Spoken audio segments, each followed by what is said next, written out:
আমি দীপন মণ্ডল আবৃত্তি করছি আমার প্রকাশিতব্য কাব্যগ্রন্থ ঈশ্বর আমার প্রতিবেশী থেকে একটি কবিতার শিরোনাম ঈশ্বর আমার প্রতিবেশী।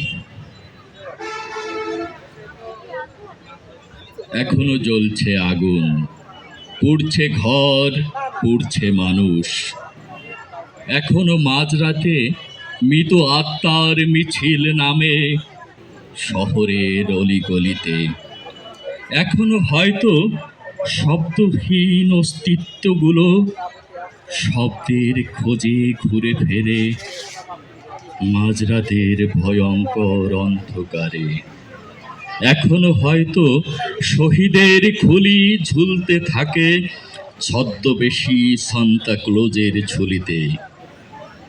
বাক স্বাধীনতা এখানে বাকরুদ্ধ, প্রতিবাদের ভাষাগুলো প্রবাহমান নদীর স্রোতে ডুবতে থাকে রোজ। এখানে ঈশ্বর আমার প্রতিবেশী।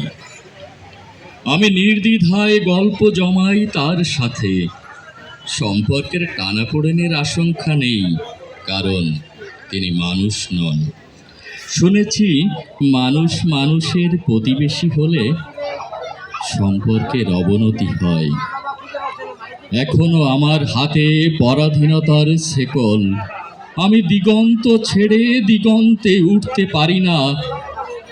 যে মানুষগুলো দেশের জন্য জীবন দিয়েছিল তারা আজও আমার চারিপাশে ঘুরে বেড়ায়। আমি তাদের দেখতে পাই, আমি তাদের কথা শুনতে পাই, শুধু স্পর্শ করতে পারি না, কারণ আমি মানুষ, ঈশ্বর নই। মাঝরাতে অনুরুদ্ধ ছাদে ডেকে নিয়ে যায় আমাকে, পোড়ো বাড়ির ছাদ। এখানে এখনো রক্তচোষা শকুনের পদচিহ্ন ভেসে ওঠে। হঠাৎ নারী কণ্ঠের আর্তনাদ, সে বিভৎস চিৎকার ভেদ করে আমার শ্রবণ শক্তির দেয়াল। আমি শূন্য ছাদের কারণে সে মুখ লুকাই। চিলেকোঠায় ঝুলতে থাকে রক্তাক্ত সাদা শার্ট। আমি সবই দেখতে পাই, শুধু স্পর্শ করতে পারি না, কারণ আমি মানুষ, ঈশ্বর নই। মানুষের সাথে মানুষের সম্পর্কের অবনতি হয়।